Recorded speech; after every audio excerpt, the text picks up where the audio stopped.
ఆంధ్రప్రదేశ్ను టెక్నాలజీ రంగంలో ప్రపంచ పటంలో నిలబెట్టడమే లక్ష్యంగా ముఖ్యమంత్రి చంద్రబాబు తన దార్శనికతను ఆవిష్కరించారు. సమీప భవిష్యత్తులోనే అమరావతి క్వాంటమ్ వ్యాలీగా, విశాఖపట్నం ఏఐ డేటా హబ్గా ప్రపంచవ్యాప్త గుర్తింపు పొందుతాయని ఆయన విశ్వాసాన్ని వ్యక్తం చేశారు.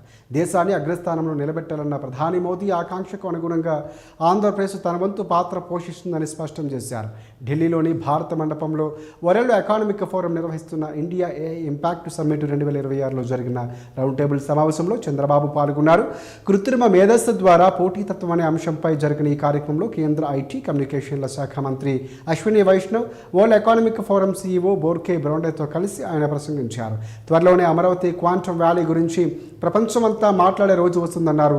కేవలం వినియోగించుకోవడమే కాకుండా ప్రపంచానికి క్వాంటమ్ కంప్యూటర్కు సంబంధించిన పరికరాలను తయారు చేసి ఎగుమతి చేసేలా ఇక్కడ ఒక ప్రత్యేకమైన క్వాంటమ్ ఎకో సిస్టమ్ను రూపొందిస్తున్నామని వివరించారు. గూగుల్ వంటి దిగ్గజ సంస్థల రాకతో విశాఖపట్నం ఒక కీలకమైన ఏఐ డేటా హబ్గా మారుతుందని చంద్రబాబు తెలిపారు.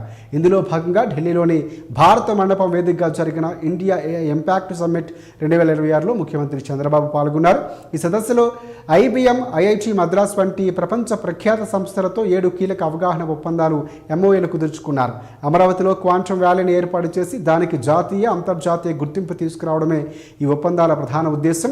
ఇక ఈ ఒప్పందాలు రాష్ట్రంలో ఏఐ, క్వాంటమ్ రంగాల్లో నైపుణ్యాన్ని అభివృద్ధి, మౌలిక వసతుల కల్పనకు మార్గం సుగమం చేయనున్నాయి. విద్యార్థులు, యువతకు అత్యాధునిక సాంకేతికతతో శిక్షణ ఇవ్వటం, ప్రభుత్వ శాఖల్లో ఏఐ వినియోగాన్ని పెంచడం, తద్వారా పాలనను సులభతరం చేయడంపై ప్రభుత్వం దృష్టి సారించింది.